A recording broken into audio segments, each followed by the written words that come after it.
Welcome to The Human Experience, a podcast about the stories we live out every day and the importance of championing the vulnerability and courage of the storyteller. I'm your host, Jennifer Peterkin, and it was through my own lived story of experiencing domestic violence that this podcast was created. By traveling the globe and interviewing each guest in person, I am convinced now more than ever that stories have the power to change the world. You can join our community of storytellers by subscribing, leaving a rating and review, signing up for my newsletter, following me on Instagram, and more. Thank you for being here. In a world full of noise, to listen with intention is an act of resistance. Episode 77 of The Human Experience is Ethan's story. Ethan has experienced a lot of adversity in his life, from growing up with a single mom to being in a car accident that should have taken his life. But that's not Ethan's story. Ethan's story is one of resilience and perseverance, and he has dedicated his life to bringing that inspiration to others around him. This episode was recorded in Lancaster, Pennsylvania. So Ethan, I've been on your website, so I know that you've told your story quite a bit. So I don't think you're not new to this at all. This is something that you do quite often, is tell your story to inspire people. But where would you start your story? If I asked you, what is your story? Where would you start that? Go back and then lead it up. Yeah. Like, for example, I grew up in a single parent household of 5. Wow. That's considered disfranchised, disadvantaged. And it's not a situation where it's my fault or my siblings' fault. It's a result of decisions made by adults, such as the men and, of course, my mom. And far too often, some people want to have a woman look innocent who's a single parent, because my late grandmother used to be a single parent of 4 at one time. She originally had a child when she was a teenager. And at that time period, you didn't have all these benefits, have all this child care to accommodate. It's more family oriented, where everyone's got to look out for each other, to the point where when you become old enough, you can start making a living for yourself as a woman. And eventually, my grandma did start working for many, many years while trying to take care of her kids. And in turn, she ended up becoming a homeowner. And that's rare for a woman that became a single parent to become a homeowner. But it wasn't until after maybe in the 1980s when she became a homeowner. Prior to that, she was renting a house in different locations in Coatesville.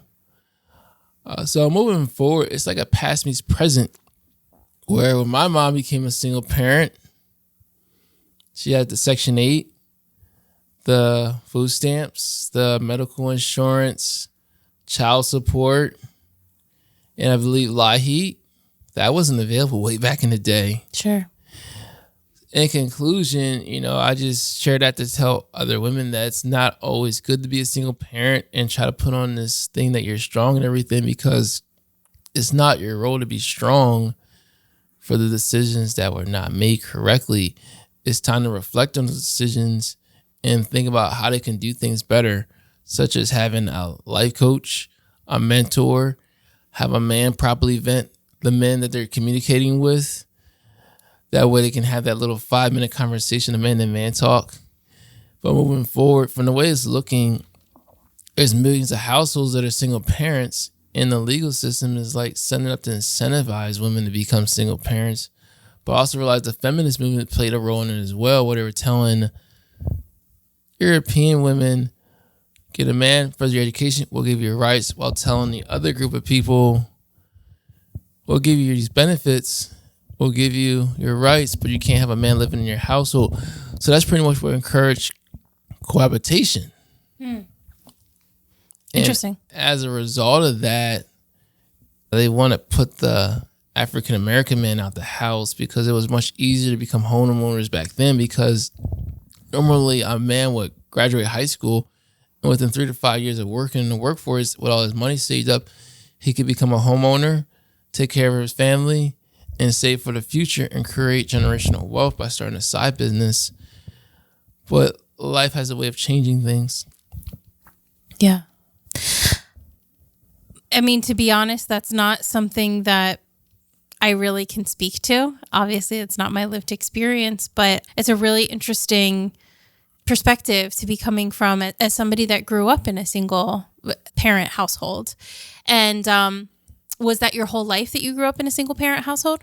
It was, because my mom had full custody.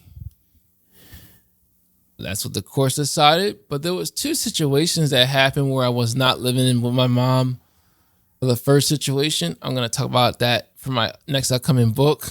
It's a part 2 of my current book. My current book is called The Inspirational Story of Ethan Poetic, Chronicles of Adversities, Education, Sports, Relationships, and Resiliency. I'll save that second part of the situation for my next book. And it's very deep. And I got the original documents to it. That's very serious. The second time I was not living with my mom's because they made this agreement for me to live with my dad. Oh. And I remember like it was yesterday, I got my 5th grade promotion. My cousin's parents are there, but my parents are not there. So then later on, as the summer shows up, my mom says 2 things. I'm just paraphrasing everything. My dad's going to sign me up for football and I'm going to be living with him. And this is me going into 6th grade. And that was not the right choice to make because, number one, I didn't find out they actually didn't get along until at my football game. So leading up to everything, I was living with my dad and his wife. She had became pregnant. And, I was given more undivided attention compared to being in a single parent household. But eventually, all those decisions led to a not so good ending. What ended up happening one day was my grandmom, who lived right down the hill from my mom, called my mom, told her to come down. I need to talk to you. So basically, my mom, my aunt, and my grandma are in the living room. And my grandma just cut right to the chase and said, "Do you want your son back?" My mom was puzzled, like, "What do you mean?" She tells my mom, "My son is filed for custody for your son, full custody." And my mom was taken away. And next thing you know, my mom does something she rarely does, which is show up to one of my sports activities. She showed up to my football game. And then after the football game, her and my dad get into an argument. And I'm in the middle of it. I leave my dad. He takes me to my mom's house. He tells me to pick up my sneakers. I'm not even in the house 20 seconds or 30 seconds. He opened up the door and says, let's go, let's go. Meanwhile, there's a phone call. I answer, it's my stepdad. And he says, stay right there. My mom's on the way. And I'm in the dilemma of what do? Listen to what's being said on the phone or listen to this loud bass of the voice?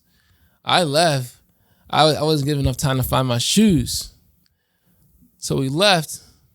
The next day, I got a gym detention because I ended up wearing football cleats to middle school the next day.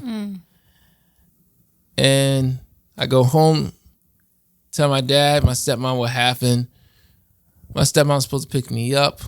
And then from there, I get I serve my gym detention. Well, the gym teacher was just curious, why did you come to school in my gym class with football cleats on? I told him what happened. He felt sorry for me. He's like, you know what? I'm going to let you go early. I leave. Then my childhood friend, me and him had the same birthday. He says, my mom's looking for me. Less than 5 seconds later, my mom said, you coming with me. Let's go. We go out to the street. My stepmom comes. Her and my mom have less than a 20-second conversation. And then I leave with my mom. We go back up the hill to her house. Less than 5 minutes later, I hear this loud knocking on the door. It sounds like someone's going to break the window. And it's my dad. They had this argument, and my dad lost. And it was just a situation where I didn't see him for several months afterwards. And my stepmom ended up doing the dirty work of giving me my football equipment by dropping it off. And that's when I found out my parents actually never got along. Oh, wow. So where are you in your siblings? I'm the second child for both my parents because my dad had already started a family with a different woman while he was in college in Philly. Unfortunately, she dropped out of college and never finished. Then he got her pregnant again and got my mom pregnant. Him and my mom were never serious. Okay. So your parents were never married? Yeah, they weren't even together. Okay. Okay. Yeah. And you said you were one of 5? Yes. Okay. So did any of your other siblings have the same experience that you did with the back and forth? I have an older brother. He has long passed away. Mm-hmm. I'm sorry. I don't know his father because there's such a big gap. Okay. When it comes to the next 2 siblings after me, there was turbulence back and forth. There was times where he was not doing his responsibility as a father with paying child support. He wasn't always being active with them. And, the responsibility gets put on me to watch him instead of me developing as a child. And then another child comes into the situation, and now I got to watch her. I was in a situation here. I'm in 6th grade. I go to school during the day. Then right after school, I got to go up the hill to my house, pick up my sister next door from the babysitter, bring her over, change her diaper, do all the fatherly duties, burp her, do all that, cook, make sure my brothers are eating dinner. Then I got to go all the way to the other side of town, either by bike, walking, catch a ride to a football practice. Because I could have quit because of that situation. Yeah. But I stuck it out. Yeah. And that was my life for that whole football season. And then when the football season ended, that was it. Now it's just me focusing on my siblings. It's just a situation where when men don't show up in the picture or sometimes get pushed out of the picture, you end up putting that responsibility on somebody else. And unfortunately, that was me. Because during that time period, our older sibling became an adult and he was working at McDonald's. And, he has freedom to go. Yeah. Yeah. So he wasn't necessarily sticking around. He was around, but at the same time, he's a grown man and he has a right to, earn a living. Mm-hmm. There was a time period where the responsibility was on him when my mom was with the third guy and he left. Yeah. And it's more like passing down the bucket. Yeah.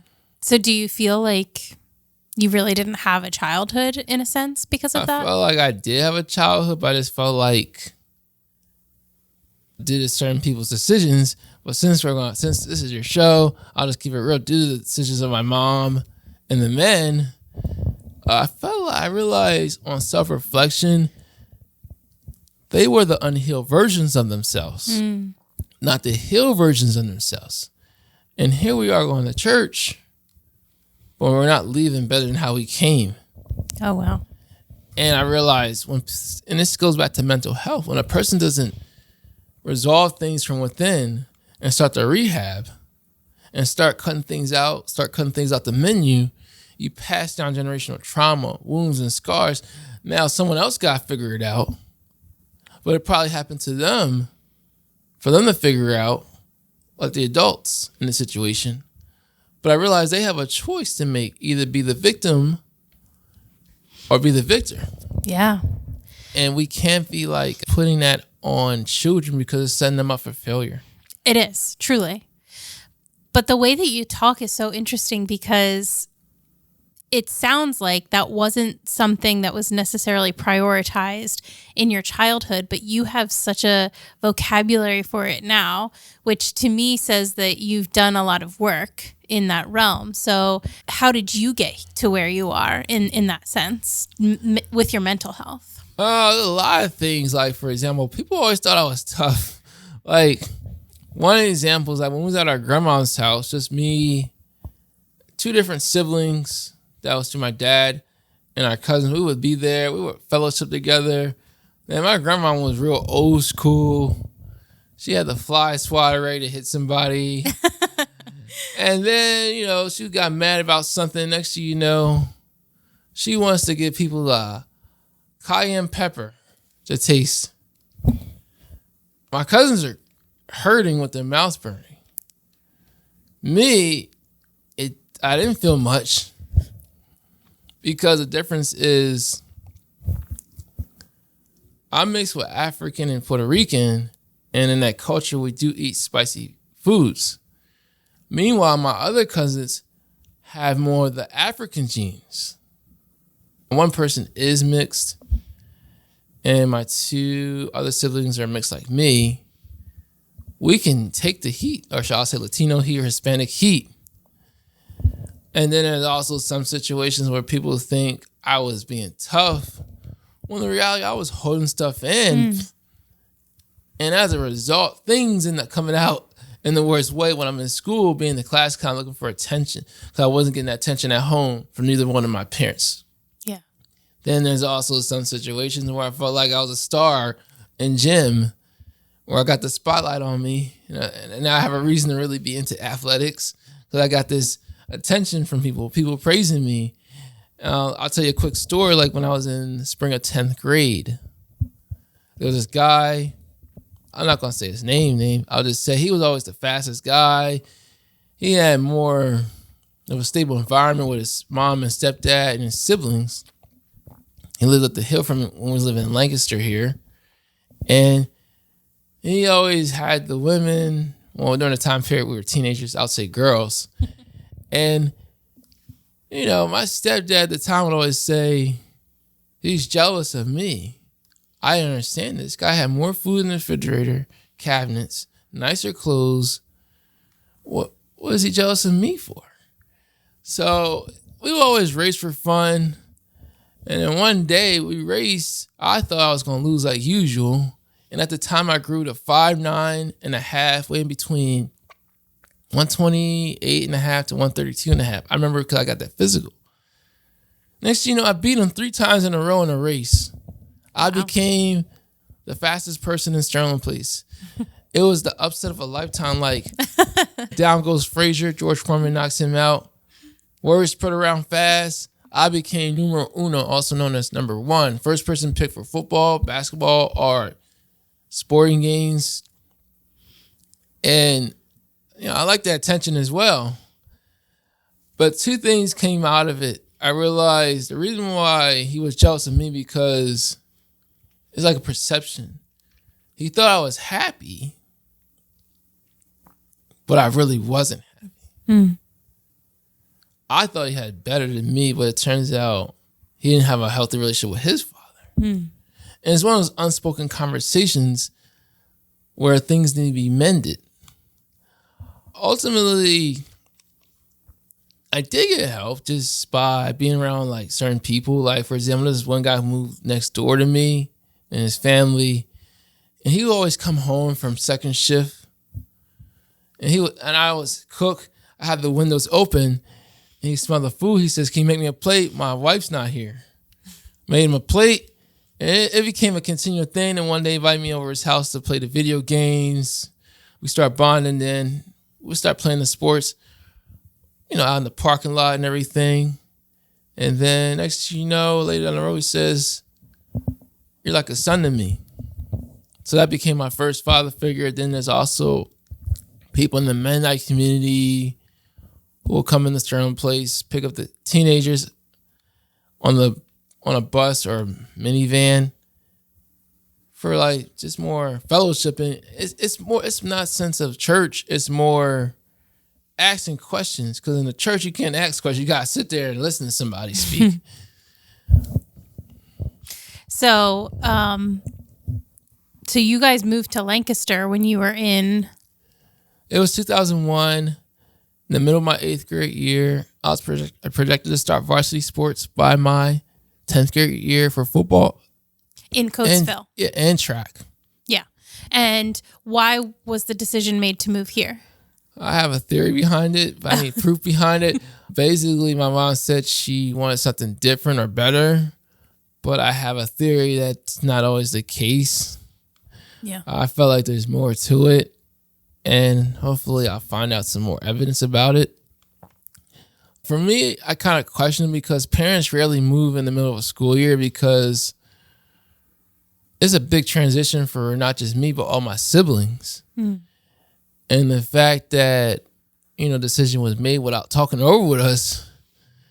I'll give you an example. Like, I have a cousin who's in the military. He and his wife and his kids live in Hawaii.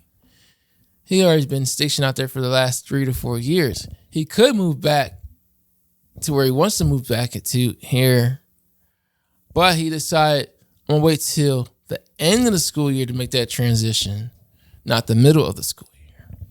Yeah, that's hard, no matter who you are or what's going on in your life. Transitioning in the middle of a school year to not just a new school, but a brand new town. Because did you have any ties to Lancaster before that? I had an uncle here and a second cousin. Prior to that, I remember us just going up here for either going to the Mills restaurant, visiting the Park City Mall, then there's the outlets, then that's it. Yeah. So it was just kind of out of the blue, it seemed to you. Yes. Yeah. So how did you fit into your life in Lancaster after you moved? You were on this track to become a varsity athlete in Coatesville. Were you able to achieve that when you got to Lancaster? Unfortunately, I wasn't able to because I talk about this in my book where the guy who was living with us, he had a serious drug and alcohol problem. And my mom always want to take him back. And that's called puppy syndrome. Oh, you see this dog out here looking kind of down and out. Let me give him some dog. Let me give him some dog food. Throw him a bone, see what he does. Same thing with a man. And far too often I see women want to fix up a man that's not doing good, when the reality is that this man's you're supposed to provide him the resources, not be the resource. And what I mean by that is you're not supposed to enable somebody, because when you got kids involved, like in that situation, me and my siblings, it's not a good idea to cohabitate with somebody who has a serious drug and alcohol problem, because we're going to feel the effects. We're going to feel the aftermath. And unfortunately, due to that decision and a couple other decisions, that's when Children's Youth Services got involved. I remember like it was yesterday. I'm in school. This woman called me, come out of the classroom. She told me to follow her. Next thing I know, we go into this room. I see a social worker right there, and she's interviewing me. And I'm like, what's going on? And as a result of that, and the simple fact that my siblings were not old enough to watch themselves, I had to watch them. Meanwhile, the guy who's on the drug and alcohol problem, he's in and out. So now that's costing me 3 years of varsity sports. I can't get back.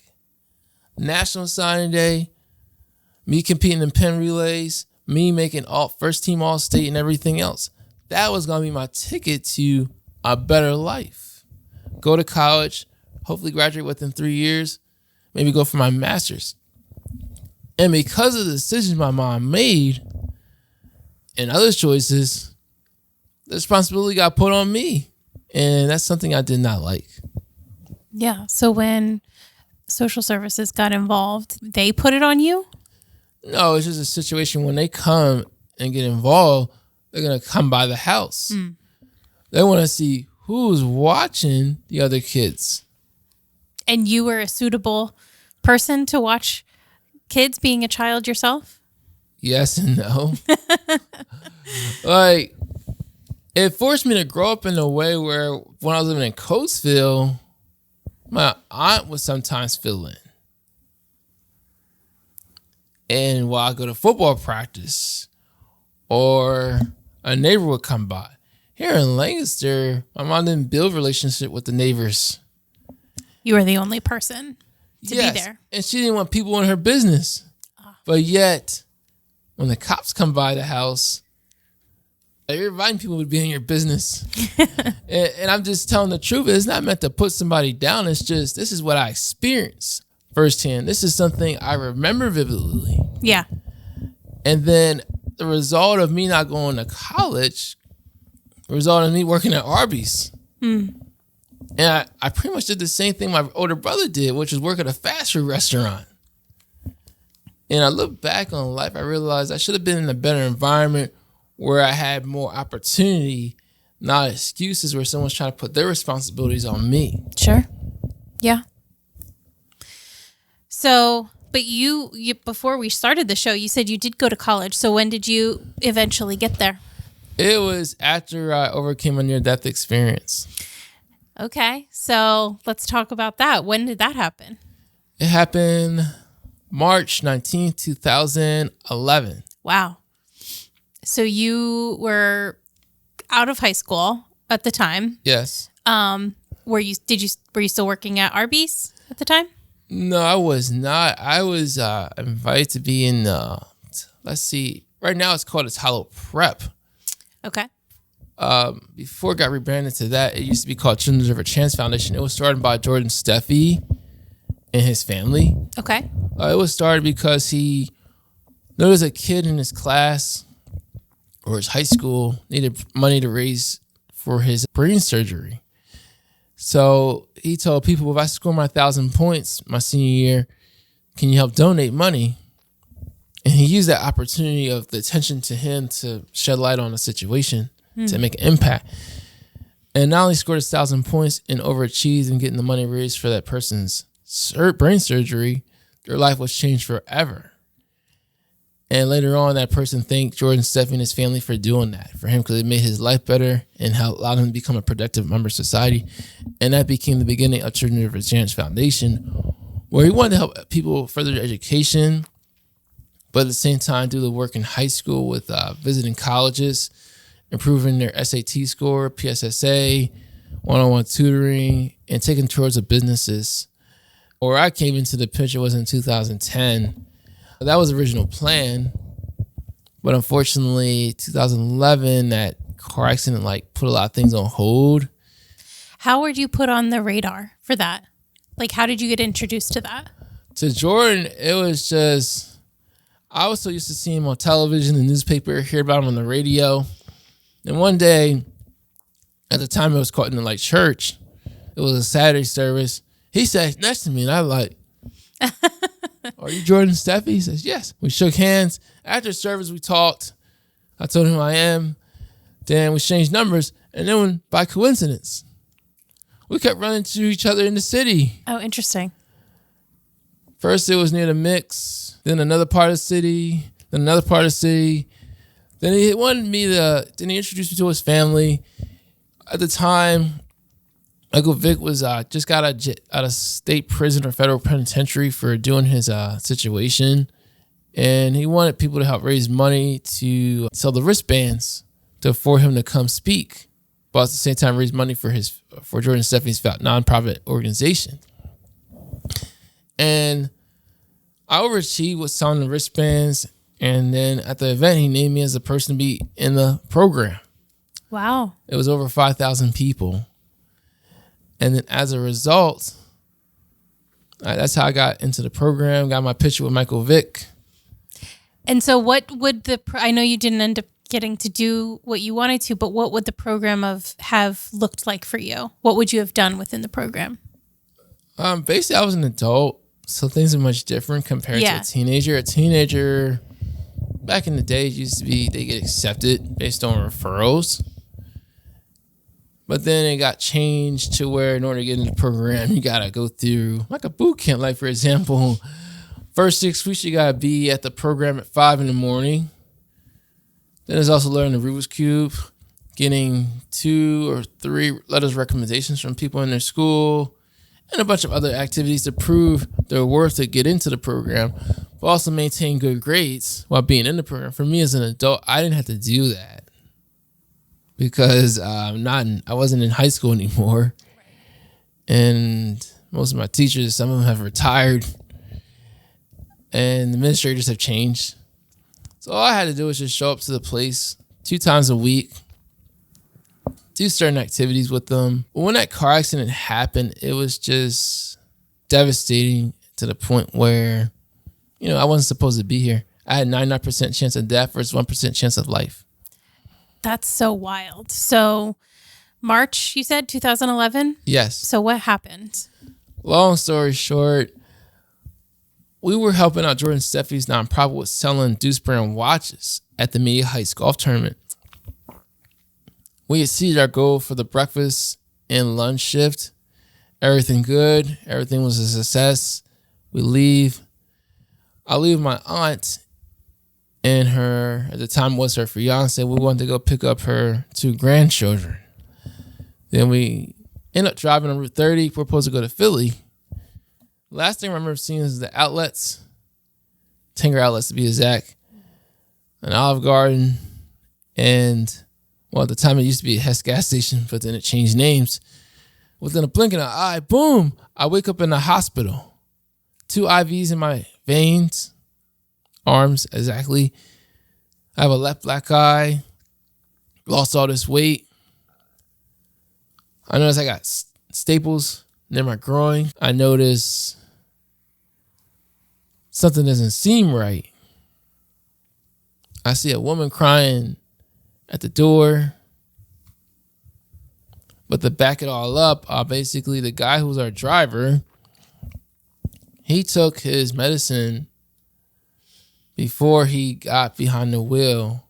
And as it says on every label, do not take the medicine while driving or functioning something that's machinery. Mm-hmm. And as a result, he went from one lane to the other and ran into an 18-wheeler. Oh, jeez. Yeah, and next thing you know, traffic is backed up 3 miles each way. Here comes the ambulance to check on my pulse. Here comes the fire department where they cut the car in half. Then the police come by, put up the yellow tape, attempting to direct traffic. Then they put a neck brace on me, put me on a stretcher. Then after that, I was supposed to die within 3 to 5 minutes of internal bleeding because my aorta got severed from the seatbelt. Oh, my word. How many of you were in the car? 5. Wow. Did everybody survive? Unfortunately not. Yeah.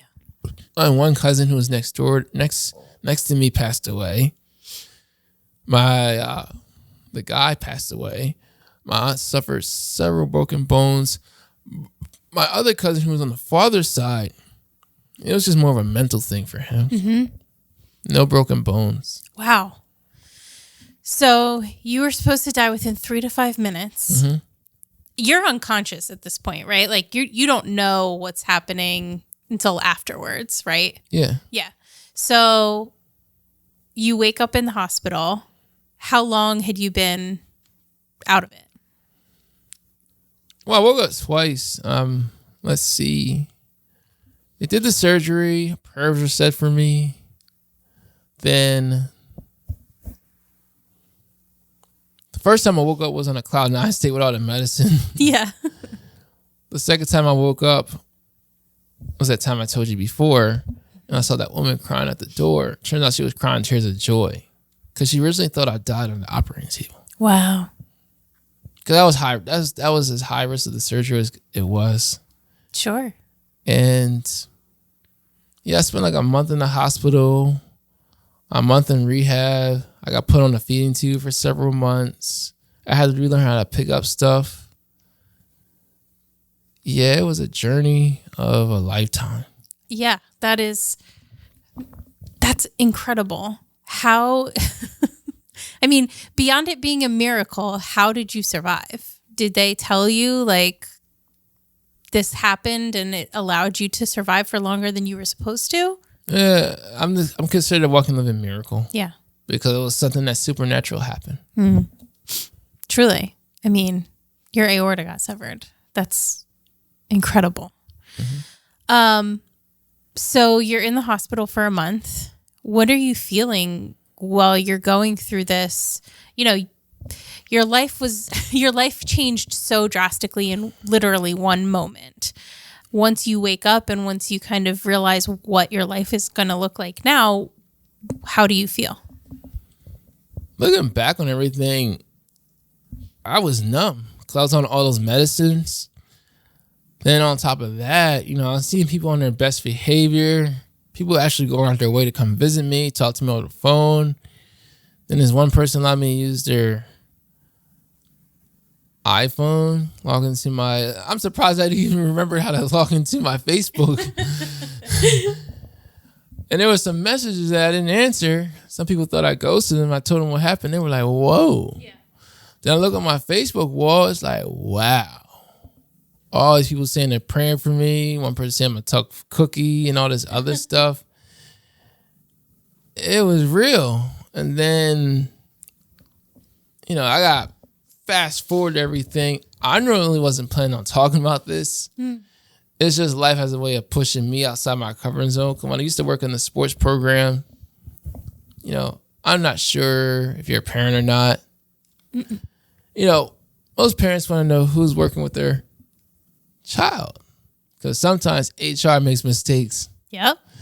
And I am in HR, so yeah. That's my day job. Yeah. So basically what was going on was this. Parents would start these, you know, little conversations with me just to know my name, and they research me. And they show up. They pull up their cell phone and say, "This is you from the car accident?" Oh, wow. I said, "That is me." My original plan was just go to work, go to hack, go about my life. Yeah. And I told my boss what's going on. He said, your inspiration, you got to figure it out. And as time went on, I realized there's two sides of it. What people wouldn't see from me is that it takes vulnerability, humility to talk about this stuff. Sure. What I didn't see from the other side of it was they saw not only inspiration, a comeback story. They also saw somebody who doesn't suffer from PTSD, not addicted to the pharmaceuticals, also known as opioids.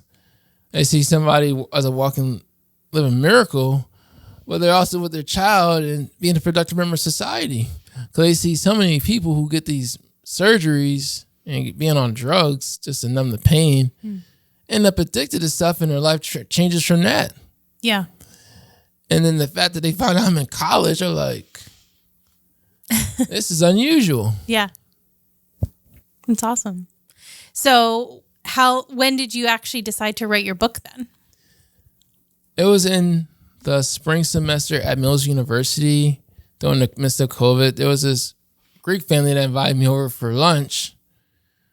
We were having a good time eating, and one person said, "Ethan, you should write a book about your story." Then another person said, I'm like, nothing. But it's hard to say no when some people feed you some champagne, lobster, crab legs, and some good food, and they keep to a man's heart to his stomach, and eventually I gave in. There was no negotiating power. There you go. Had you written before?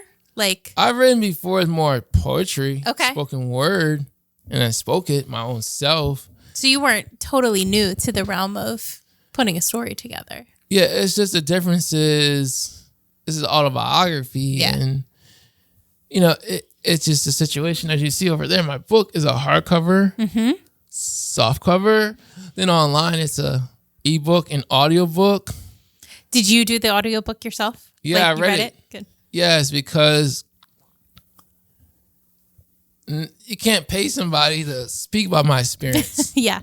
You can't pay somebody to really feel the emotions of different time periods. Sure.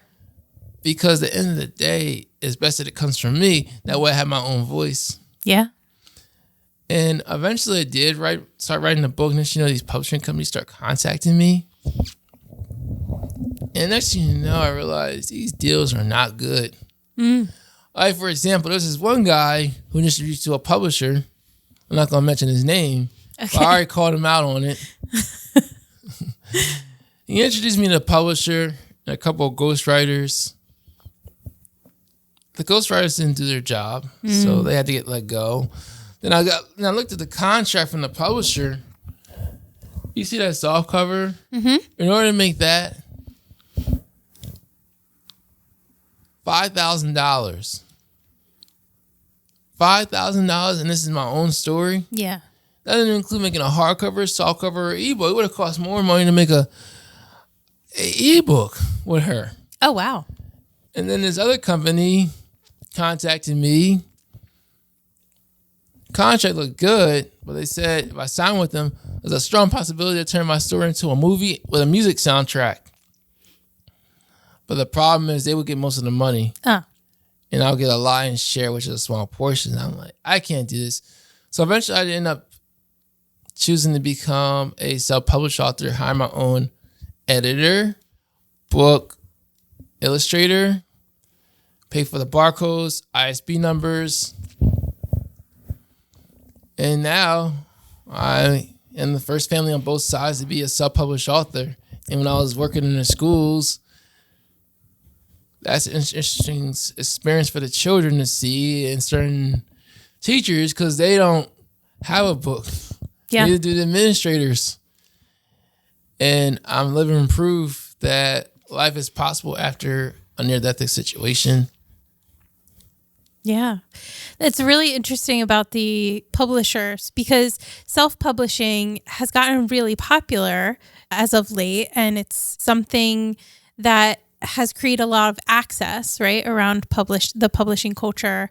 So I've talked to a lot of people that have published books. Some of them are with, indie publishing houses, and some of them are self-published. And I've had this conversation a couple of times of, how do you view the publishing industry since self-publishing has become not only available, but accessible to a wide variety of people? It's about getting access to technology and, of course, the printing press. Because here are the authors telling their story, and next the publishers want to make the most money off of it. So now a person's getting pennies on the dollar. Then if a movie deal comes in, the publisher's getting a part of that. Mm-hmm. Then if a soundtracks get involved, and this is coming from people who are coming in on a back end. Where a person being an indie author, they get to not only maintain their rights, but make the most money off it while everything is in their favor. Yeah. You pretty much cut out the middleman by hiring your own middleman. And there's also the fact that, people got stories to tell. These are the creators, or shall I say the creatives. These are the people who have experiences that these publishers don't have. Yeah. And I understand way back in the day, things were much different. Yeah, there was no avenue for this, right? People couldn't just go out and... There was, but it was just more secretive. Like, for example, publishing companies were given two different deals. They were given a standard deal to people that were European, but when it came to people that were African American or any other culture or heritage, they were ripping them off. And when people caught on, they realized we can't do business with some of these major companies. So we got to create our own avenue. Let's find out, where's the printing press at? Who knows how to illustrate a book? Now let's do this ourselves. Yeah, that's great. And to be honest, that's, again, not my lived experience at all. So it's not something that I would know about, but absolutely, yes. So it's amazing that you've gotten your all forms of media with your book so far. Audio, paperback, hardback. I love it. You're working on your second book? Yes. Awesome. Has anything come through for like a movie or something like that yet? Not yet. For me, it's just I want to do a documentary first. Okay. Would that be based on your first or second book or something totally different? The first book. Okay. It'd be like a Life's Coming attraction leading up to the movie. I do want to do the movie as far as have more of a distribution deal. That way the deal's in my favor. I maintain all rights and I take on the leadership roles. That way no one tries to undermine me. And of course, I'll contact different people for the soundtrack side. Yeah, there's so many ideas I have for the movie. Yeah. I look forward to bringing it to life. That's great. I love it. So you had this reticence to actually pursue being a writer. Now you have all of these things ahead of you. I've noticed on your website that you're a keynote speaker, that you go out and tell your story. We were talking a little bit beforehand, going to schools. So how did you get kind of involved in going from not wanting to tell your story to anybody to being somebody that is comfortable, even if it's always vulnerable, telling your story to help change people's lives or perceptions? Well, a combination of, at the time I had a friend that was going to Lancaster Country Day School, and his teacher wanted to teach about poetry and spoken word, but instead of her teaching out the book, she wanted to bring in somebody that had the experience, the effect. And that's when he mentioned my name to her. Then I got interviewed, and I passed their initial conversation. I didn't speak about my personal story. I just spoke more about the poetry side. Because these are kids coming from wealth, and even they have stories to tell. And I allow them to speak their own stories from their own experiences. That way, they are creators. That way, they can express what they feel on the inside. Yeah. Because not all money's good money, because there's people who are pretending to be somebody's friend when they're really just there for the wave of the experience. They want to be there to be in your nice house, because the reality is that if they were really your friend, they want to learn, how did your parents get in this position, and emulate that. Not take advantage of always wanting to be around you just for the sake of that. But it was a wonderful experience at the Lancaster Country Day School. That teacher ended up becoming an administrator. She's a good person. I haven't been in contact with her in a while. Hopefully I reconnect with her and do something at that school. Yeah, that became me speaking at that school, then Franklin Marshall College, then Mills University, and then Hack. I took it serious as a business after I graduated college, summer 2021. The same year I changed my last name to Poetic. Okay. Because my last name originally used to be Vaughn, but that last name does not belong to me. It belongs to the German slave master who used to own my ancestors down on the eastern shore of Maryland, which is Cambridge, Maryland, and Old Churchville, Maryland. And when I took my ancestry DNA test in 2018, I didn't have no German in me. There is certain European traits in me, but some of that comes from the Puerto Rican side, and some things come through interracial relationships. I'm not sure it was. I'll just leave it there. Yeah. And then there's also,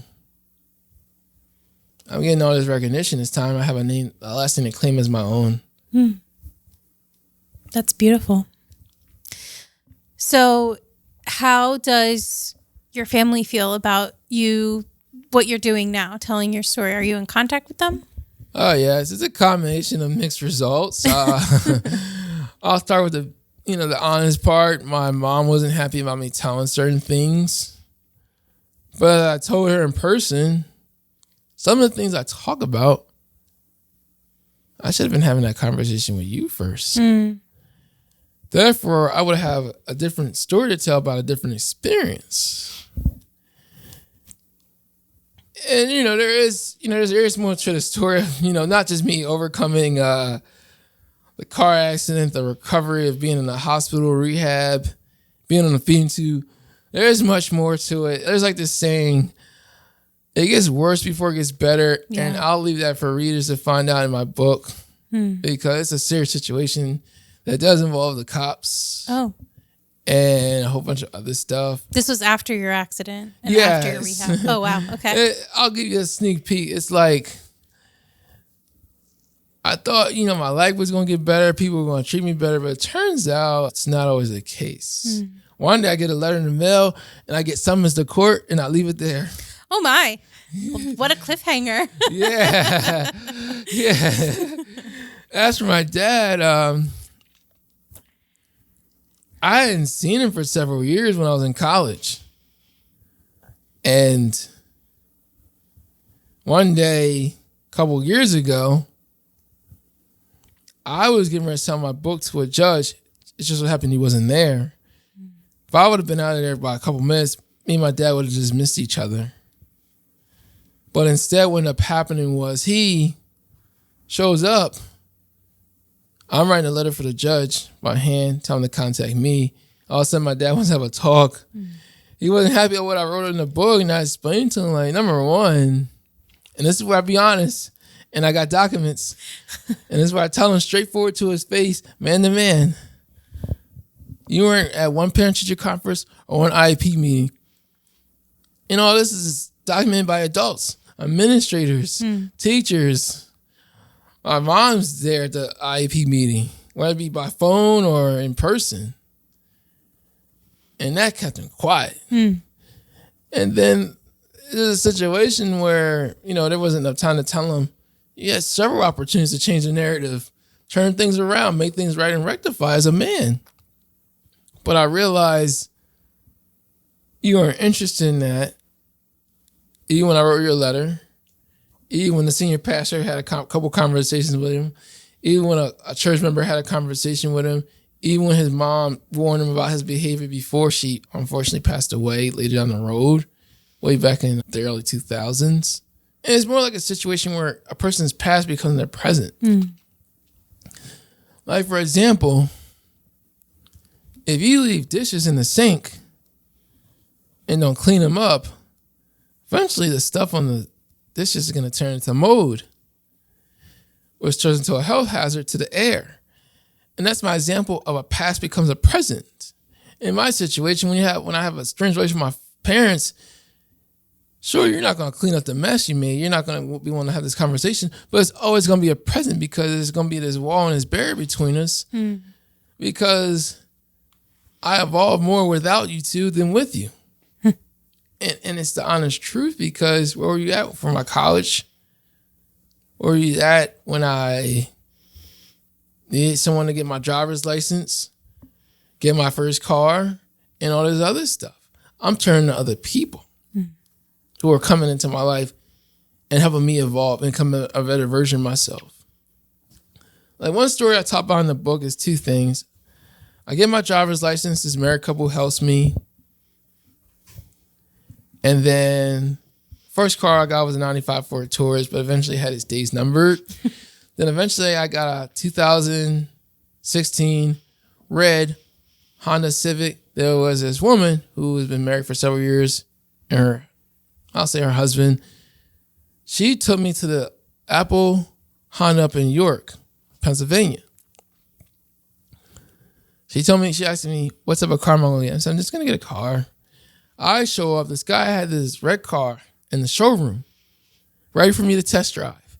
I test drive it on the highway and back, and I said, I want this car. And she said, and the woman asked me, what type of car you got? I said, I'm getting this car. She said, no way. She reaches in her pocket, brings out her cell phone, starts taking a picture of me, and send a text blast to all her friends. Yeah, at the time, I didn't post it on social media because I didn't want that type of attention. Yeah. But I should have posted it because just to show how much I evolved. And two things happened afterwards. The first situation was, even me and my mom weren't on good terms. I told her to meet me at McCaskey High School for a ride in my brand new car. She was a passenger.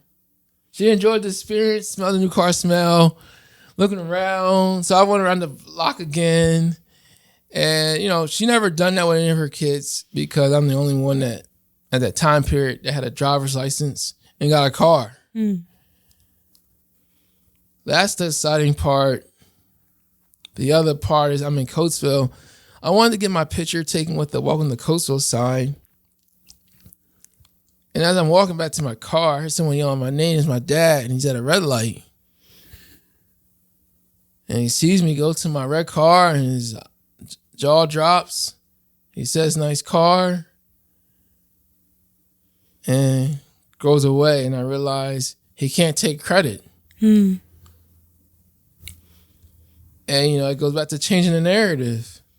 He could have helped me got my driver's license, could have helped me got my car, could have said, I helped my son do this and that, but that is not the case. Yeah. And I didn't have to tell him I had a new car. It was just more other people told him, but he ended up finding out for himself in that type of way. Yeah. Yeah. And are your mom and siblings still in the area here?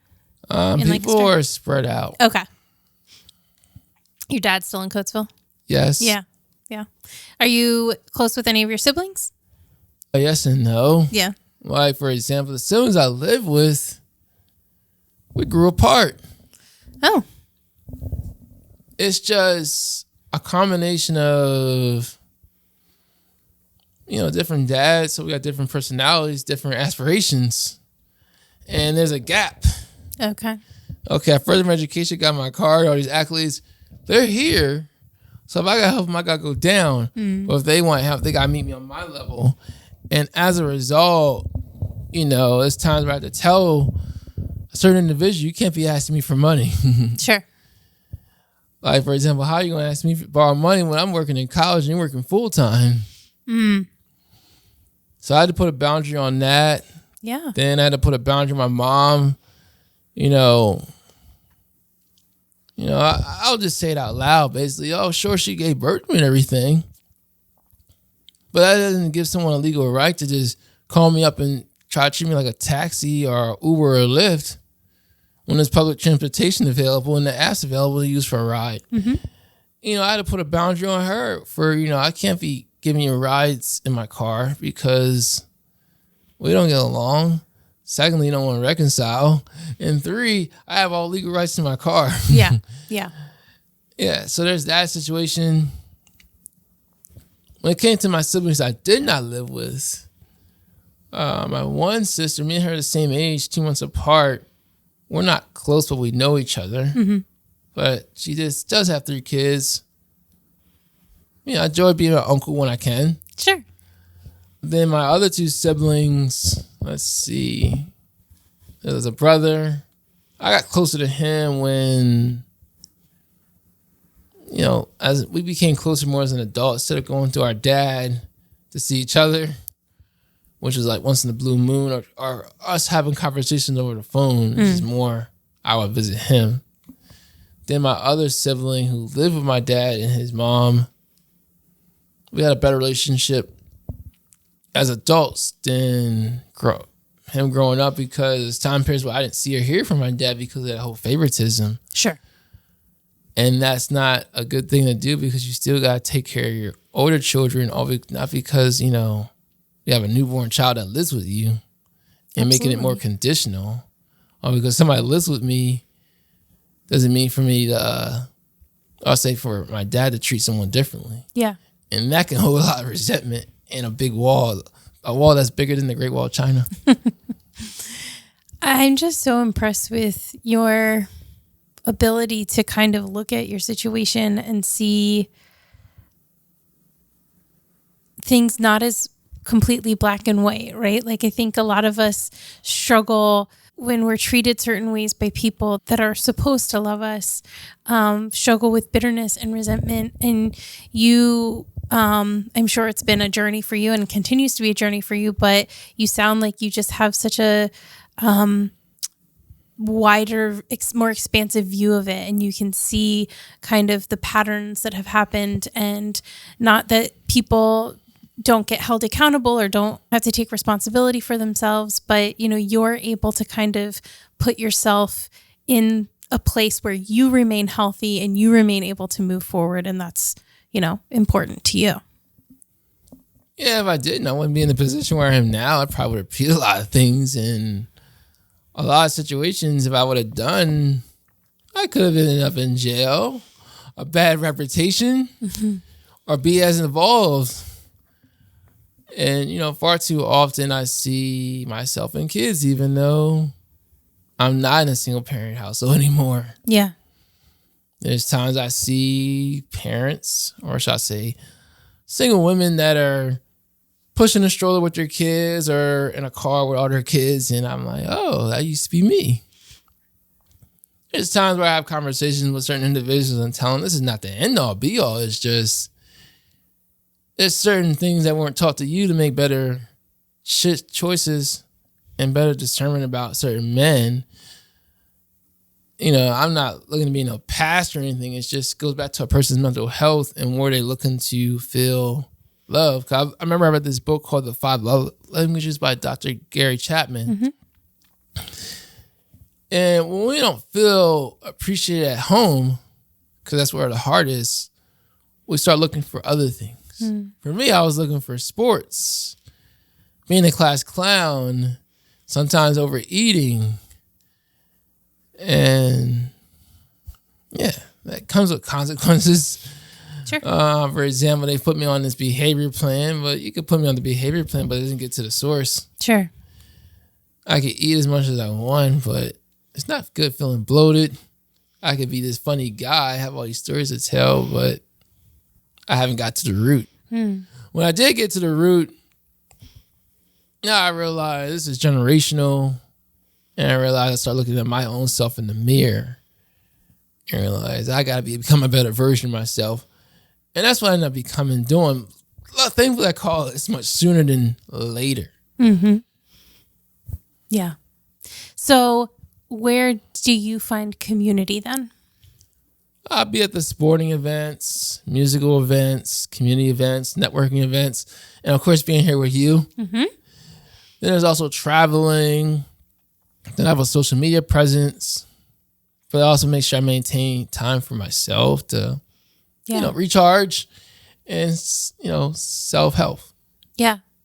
I think it's great that you've been able to kind of branch out and find that community, right? It wasn't given to you. It wasn't handed to you. It wasn't built in for you, but you found people to do life with and who are encouraging to you. And I'm sure you're encouraging to them as well. So it's important, I think, being a part of community.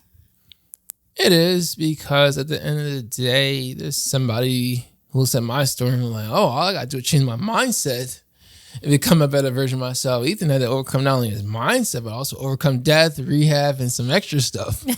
Just some extra stuff thrown in. Yeah. It wasn't like I was a juvenile delinquent. It's just a situation where certain adults who are not being the heal version of themselves, they come out in the worst way.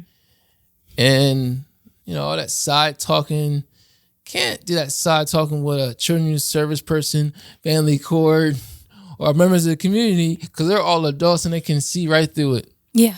Yeah. And me as an adult, I can see right through it. And unfortunately, I get to tell the truth. I get to tell people what I experienced. And hopefully I give them an example of certain parents who are making these bad decisions. Let's stop making these bad decisions, because is this the reputation you want? Is this the type of legacy you want? Because you can be on the Section 8 all you want, but if you're not furthering your education, earn a certificate that can help you make more money and start evolving and doing the work on the inside, you're not building equity. Yeah. And when you get there in your age, you might end up become like Big Mama, who's all alone. And the only time people come into the house is when she's hosting something. Yeah. Because later on in life, when people enter the eldership years of their life, that's when they really reflect on, wow, I should have made better decisions here and there. Because, a person usually ends up alone on different terms, either as a widow or as a single parent or just living a single life most of their life. And it's just the reality of it, because I studied the eldership years of other people's lives, and that's what usually happens, because that's the difference between you being taken care of by your family or you know what, we don't get along, let me send you to this nursing home. Yeah.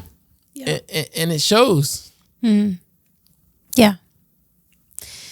Well, I have a question that I ask everybody at the end of each episode, which is, through the lens of your experience, what does compassion mean to you? Even though I was not the healed version of myself throughout my childhood and teenage years and some parts of my adulthood, there's people still willing to come into my life to offer me opportunities to change the narrative, work on myself on an individual level. and provide resources because they saw what was going on or felt compelled to do it. I do that for some student athletes. Like, for example, they might lose a game or a wrestling match, and I just give them words of encouragement if it's timing for me to do that. If not, just be in the background, sit in the stands as a spectator. There's also just being involved with community events. Because, there was times where, kids would see me at the community events, like, there's Mr. Ethan. Next thing you know, they grab me by the leg and hug me. And next thing you know, I got to step outside my comfort zone all over again and introduce myself to that particular family or a single parent. Then over time, either they can talk to me again, or it could just be like, okay, let my kids just go spend time with him. And there's also times where, certain parents tell me, oh, my child is having senior night for football, track, wrestling, volleyball, soccer, field hockey.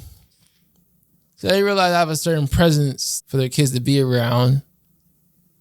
I can read between the lines that their father's not there, or maybe been pushed out, or may have passed away.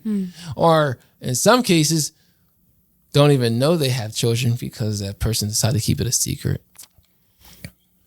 Yeah, overall, I do miss being around kids. There's times where I do see kids at sporting events where I'm used to being energetic with them at inside the classroom, playground, and the lunchroom, but I had to change and hold back and be like, okay, I can wave, I can give them a high five, I can let them hug me, then talk to the parents, and that's it. Well, there's some parents who allow me to be energetic with their kids at certain events because they see that joy on their child's face or children's face, and that brings them joy, seeing somebody in their community that's there and present in their child's life. And that's creating the positive memories and a positive influence. Sure. Yeah. So you really have a heart for children is what I'm hearing. I do. It's like, again, I see myself in the kids, so I can relate. And I tell the women, hey, I only was working in the schools to be the building assistant, teacher assistant, or work with kids with special needs. And of course, the after sports program. And then when they get to know me, just having a conversation, whether it's on the side, in the football stadium, inside a basketball court, or a musical event, they're like, oh, you are the real deal. And then when we connect on social media, they're like, oh, I didn't know you know this person. Let me talk to them about, hey, I didn't know my best friend's your cousin. You didn't tell me you were on television. You didn't tell me you made the front page of the newspaper. You didn't tell me you received a proclamation declaration. Yeah, I like to keep certain things on the low unless it's, meant for me to talk about it. Yeah. But it can be an icebreaker. Because then they realize, oh, this guy I was, looking up on the internet, realized he overcame this car accident has evolved. Yeah. And I never know the type of impact that makes for that parent or guardian when they go back home. Yeah. Yeah, absolutely. Well, I think you have an incredible story. I look forward to the second book because you left us on such a cliffhanger here. So the cliffhanger for the second book is basically, it talks about how I ended up in learning support classes, a disadvantaged environment. But a certain situation that happened that involves a police report, medical records. It made the television, it made the radio, and it was the talk of the town. And I used to have these suppressed memories of a certain situation that happened at the house. And I was always wondering, why did the man who was my first stepfather leave? And unfortunately, I found out by going to a certain place where I finally had the courage to find the documents by making an appointment for it. And when I looked at everything, my eyes opened up and I realized this is what my mom didn't want to talk about. And this is where this double standard comes in. A person feels more comfortable talking it over with their friends than they do with the children who experience the situation. And I'll leave that as a cliffhanger. I know. Now you just got us even more hooked. No, but I do think that your story is incredible, and what you're doing with your story is incredible. And I am just wishing you the best of luck as you move forward to help inspire people and change people's lives, and just be the somebody that you needed when you were a kid. Definitely. My social media handles on Snapchat, Instagram, Lemon8, Threads is Ethan Poetic 23. My name is spelled ETHAN POETIC